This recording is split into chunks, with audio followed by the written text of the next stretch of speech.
Google's budget offering is back again with the Pixel 8a, and not that long ago I reviewed the Pixel 7a, which was one of the best budget camera phones, and overall a good bang for the buck after all the price cuts. But how competitive is the 8a with a $500 starting price?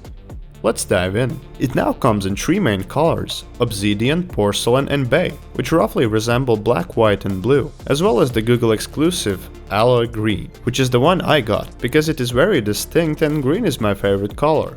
All the color options are more saturated this year, ditching the subtle tone from before. The green color is especially punchy, with all the little elements having a shade of green all around the frame, and reflecting it one on another. The design language of Pixel 8a now gets aligned with current flagship Pixel 8 as usual, mainly introducing a much rounder design, as well as increased size of the signature camera visor and the lens cover. With rounder design it delivers better ergonomics, so it feels friendlier to hold in the hand, but all this roundness does come at a cost. The Pixel 7a had a rectangular shape, but now the edges are much more curved, meaning that you actually end up losing a bit of the usable screen space around the corners. And the larger screen bezels with the even larger bottom chin is still unfortunately a thing of Pixel A series. It adds to that total cost of lost surface even more. Thanks to this corner cutting, it has lost a few grams now. Another design update this year is in the back cover, which while still being plastic now has a better looking matte finish, which is not present even on the Pixel 8. It gives a more premium feel and it leaves less space for unwanted fingerprints, and I really like the aesthetic of it. In fact, it is now so round and smooth that it often gave me a feeling of having a toy phone in the hand. Pixel 8a has gotten some quality of life improvements this year, starting with the usual chipset inheritance from the flagship line. It now features that 4nm Tensor G3,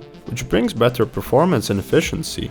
And you might see some issues result from previous generation, because heating while using camera or gaming did not seem to be an issue anymore.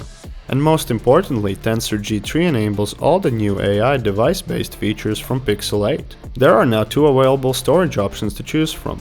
The base model with 128GB as usual, and now a higher 256GB model, but RAM remains the same 8GB for both of them. The display has gotten a notable upgrade from 90Hz to 120Hz, with a maximum peak brightness of 2000 nits, which means it should max out at double the brightness of Pixel 7a. The improved refresh rate adds to the overall smoothness of the phone, but be aware that it is not enabled by default, and high refresh rate option is adaptive only, meaning that phone will decide when to make use of it. And the glass covering the display still remains the same Gorilla Glass 3. Battery capacity has also been slightly increased, but sadly charging remains slow, with wired charging speeds still maxing out at only 18 watts, as measured by my PowerZ USB tester, which is something I would no longer expect in this price range. Like even the much cheaper Nothing Phone 2a has 45W charging, so it would be just fair to see at least same speeds as on Pixel 8, otherwise it looks to be done on purpose. The battery life has gotten better than it was on Pixel 7a when I tested it, and I could forget about charging it once in a while. And on paper, that would make total sense, so you should be good for a day or more depending on your usage patterns. The camera hardware has not changed this year, and remains the same as it was on Pixel 7a, so don't let that slightly enlarged lens cover trick you. Pixel 8a now comes with a major update in the software department, because instead of the previous 3 years of updates, you will get whopping 7 years of major Android updates, just like the regular Pixel 8 series. This is a big step towards longevity of this phone, especially for the A series, and it is good to see companies like Samsung and Google increasing their bid on the software support. Pixel 8a is now running on the most recent Android 14, and it will be one of the first in the line for Android 15 when it comes out quite soon, as you would expect from a Pixel. Most of the new introduced software features bring some increased intelligence, with, you guessed it, AI. You can now use things like Circle to Search, Best Take, as well as Magic Editor to move things around in the photos. Well, you get the idea. And it seems that there will be more AI features to come with the recent announcements made at Google I/O, including updates on Google's Gemini capabilities. So there is certainly a lot to get excited about here. Camera still remains the selling point and as a signature for the Pixel phones. Google surely knows their game, and there is a confidence in that formula. Pixel 7a proved a lot of things last year. So does budget photography get even better with the Pixel 8a? Sadly, I cannot put it side by side with the 7a to see the exact difference, as it was primarily a gift to someone and I was just able to review it. But my bet is that image processing should also have been improved under the hood, benefiting from the new processing unit. I can surely say that Pixel 8a produces great shots with good contrast and that familiar vibrant HDR. These are still comparable to the more expensive flagship phones out there.